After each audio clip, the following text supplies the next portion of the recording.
आज के इस वीडियो लेक्चर में हम 11 मार्च के करंट अफेयर्स को कवर करेंगे। आज का पहला प्रश्न है, केंद्र सरकार ने 9 मार्च को किस राज्य का माधव राष्ट्रीय उद्यान यानी माधव नेशनल पार्क को देश का 98वां बाघ अभ्यारण्य यानी टाइगर रिजर्व घोषित किया? तो ये है सिचुएटेड एमपी में। दूसरा प्रश्न, किस बैंक द्वारा भारतीय वायुसेना के पेंशनभोगियों को सेवा प्रदान करने के उद्देश्य से प्रोजेक्ट हक शुरू किया गया? तो ये शुरू किया गया एचडीएफसी बैंक के द्वारा। तीसरा प्रश्न की बात करें तो हाल ही में किस राज्य सरकार ने केंद्र सरकार की राष्ट्रीय पेंशन प्रणाली यानी एनपीएस योजना का कार्यान्वयन को मंजूरी दी है? तो ये दिया गया उत्तराखंड सरकार द्वारा। चौथा प्रश्न, अंतर्राष्ट्रीय महिला दिवस यानी इंटरनेशनल वुमेन्स डे 2025 की थीम है कार्रवाई में तेजी यानी एक्सेलरेटिंग द एक्शन। पांचवा प्रश्न, हाल ही में किस देश के वैज्ञानिकों ने पृथ्वी का सबसे पुराना उल्का पिंड टकराव क्रेटर खोजा है? तो ये खोजा गया है ऑस्ट्रेलिया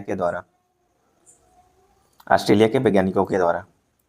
छठा प्रश्न, हाल ही में किस राज्य ने print, electronic and digital media की निगरानी के लिए मीडिया निगरानी सेंटर स्थापित करने की घोषणा की है? तो ये किया गया है महाराष्ट्र सरकार द्वारा। हाल ही में जारी 12वें वैश्विक आतंकवाद सूचकांक यानी जीटीआई 2025 में कौन सा देश शीर्ष पे रहा? तो ये रहा बुर्किना फासो।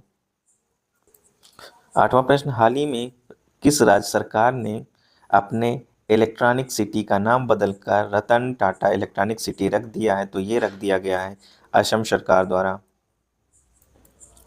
नौवां प्रश्न, लिबरल पार्टी के नेता मार्क कार्नी किस देश के अगले प्रधानमंत्री होंगे? तो ये होंगे कनाडा के। 10वां प्रश्न, हाल ही में भारत ने दुबई में किस देश को हराकर चैंपियन ट्रॉफी का खिताब जीता है? तो ये हराकर न्यूजीलैंड को हराकर। 11वां प्रश्न की बात करें तो किस तारीख को अंतर्राष्ट्रीय महिला न्यायाधीश दिवस मनाया जाता है? तो ये मनाया जाता है प्रत्येक 10 मार्च को। 12वां प्रश्न की बात करें तो हाल ही में किस देश ने राष्ट्रीय रणनीतिक बिटकॉइन रिजर्व की स्थापना करने की घोषणा की है? तो ये किया गया है अमेरिका के द्वारा। 13वां प्रश्न, हाल ही में भारत और किस देश के बीच संयुक्त विशेष बल अभ्यास खंजर 12 का 12वां संस्करण यानी 12th एडिशन का आयोजन किया गया है? तो ये किया जाता है भारत और किर्गिस्तान के बीच में। 14वें प्रश्न की बात करें तो हाल ही में एलआईसी यानी भारतीय जीवन बीमा निगम को वैश्विक स्तर पर यानी ग्लोबल लेवल पर कौन से स्थान पर का सबसे मजबूत बीमा ब्रांड घोषित किया गया? तो तीसरा स्थान प्राप्त हुआ है एलआईसी को। 15वां और आखिरी प्रश्न की बात करें तो हाल ही में कौन सी एयरलाइन सीट क्षमता के मामले में दुनिया की दूसरी सबसे बड़ी एयरलाइन बन गई है? तो ये बन गई है इंडिगो।